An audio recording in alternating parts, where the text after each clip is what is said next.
మోషే దేవుడు చెప్పిన ప్రకారంగా అందరితో మాట్లాడాడు. దేవుని కొరకు మనకు మందిరం నిర్మించాలి అని చెప్పినప్పుడు, అయితే అక్కడ మనం గమనించేటైతే అదే నిర్గమకాండం 25 వచనం చూడాలి. 2వ చూస్తే, నాకు ప్రతిష్టార్పణ తీసుకొని రండి అని ఇజ్రాయేల్తో చెప్పుము. ఎవరికి? దేవునికి. నాకు ప్రతిష్టార్పణ తీసుకొని రమ్మని చెప్పి ఇజ్రాయేల్తో చెప్పుము. అది ఎలా ఇవ్వాలంట? మనఃపూర్వకముగా అర్పించు ప్రతి మనుష్యుని యొద్ద దానిని తీసుకునవలను. ఎవరి వద్దండి? మనఃపూర్వకంగా ఇచ్చేవారి వద్ద. మనఃపూర్వకంగా ఎవరైతే ఇస్తారో వారి వద్ద తీసుకో. మనఃపూర్వకంగా ఎవరైతే ఇవ్వరో ఆ అర్పణ నాకు అక్కర్లా, నాకు అవసరం లేదన్నాడు ఆయన.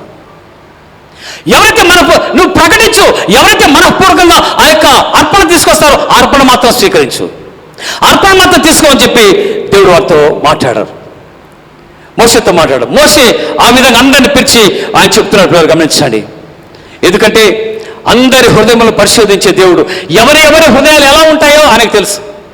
ప్రతి ఒక్కరు కూడా పిలుస్తున్నారు మోషే, ప్రతి ఒక్కరు కూడా పిలిచి మాట్లాడుతున్నాడు, అర్పణను తీసుకోమని చెప్తున్నాడు.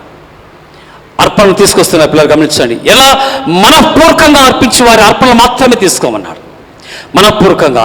మొదటి దినవృత్తాంతాల గ్రంథం మనం చూసినట్టయితే, మొదటి దినవృత్తాంతాల గ్రంథము 28వ అధ్యాయము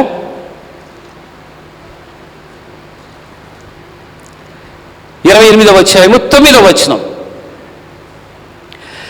సొలొమోనా, నా కుమారుడా, నీ తండ్రి యొక్క దేవుడైన యెహోవా అందరి హృదయములను పరిశోధించువాడును, ఆలోచనలన్నిటినీ సంకల్పములన్నిటినీ ఎరిగిన వాడై ఉన్నాడు. నీవు ఆయనను తెలుసుకొని హృదయపూర్వకంగానో మనఃపూర్వకంగానో ఆయనను సేవించుము. ఆయనను వెతికిన ఎడల ఆయన నీకు ప్రత్యక్షమగును. నీవు ఆయనను విసర్జించిన ఎడల ఆయన నిన్ను నిత్యముగా త్రోసివేయును. ఇక్కడ కూడా అంతే, మనఃపూర్వకంగా హృదయపూర్వకంగా. సొలొమోనుతో చెప్తున్నాడు, మనఃపూర్వకంగా ఆయన్ను సేవించు, మనఃపూర్వకంగా నువ్వు ఆయన ప్రార్థించు. ఆయన సేవించి నువ్వు ప్రార్థించినట్లయితే ఆయన నీకు నిత్యం అన్ని అనుగ్రహిస్తాడు. లేనట్లయితే, ఆయనకు వ్యతిరేకమైన స్వభావం నువ్వు కలిగి ఉన్నట్లయితే ఆయన నీకు ఏమీ ఇవ్వడు. మనఃపూర్వకంగా ఇవ్వాలి, హృదయపూర్వకంగా ఇవ్వాలి అని మనం తెలుసుకోవాలి పిల్లారా. మనఃపూర్వకంగా ఇస్తున్నామా? హృదయపూర్వకంగా మనం ఇస్తున్నామా దేవునికి సన్నిధికి? మరి ఎంతమంది దేవునికి హృదయపూర్వకంగా కానుకలు సమర్పిస్తున్నారు? ఎంతమంది దేవునికి హృదయపూర్వకంగా అర్పణలు సమర్పిస్తున్నారు? అంటే ఇక్కడ అంటున్నాడు, దేవుడు యెహోవా అందరి హృదయములను పరిశోధించేవాడును, ఆలోచన అన్నిటినీ సంకల్పం అన్నిటినీ ఎరిగిన వాడై ఉన్నాడు. నీ పక్కింటి వారికి తెలియకపోవచ్చు నువ్వు ఇచ్చే అర్పణ, నీ పక్కన నీ సేవకునికి తెలియకపోవచ్చు నువ్వు అర్పించే అర్పణ, నీ యొక్క తల్లిదండ్రులకు నువ్వు అర్పించే అర్పణ తెలియకపోవచ్చు, నీ బిడ్డలు తెలియకపోవచ్చు. కానీ నీ హృదయ అంతరంగాన్ని పరిశోధించే దేవునికి సమస్తము తెలుసు. దేవునికి ఇవ్వాలండి, నీ కష్టమా? దేవుడిచ్చాడు నీకు. దేవుడు ప్రేమించి నీకు ఉద్యోగాన్ని ఇస్తే, దేవుడిని ప్రేమించి నీ యొక్క శ్వాసను ఇస్తే, జీవితాన్ని ఇస్తే మనం జీవిస్తున్నాం, బ్రతుకుతున్నాం. ఆయన ఇచ్చిన ఆ యొక్క శ్వాసంతో బ్రతుకుతున్నాం మనం ఈ లోకంలో.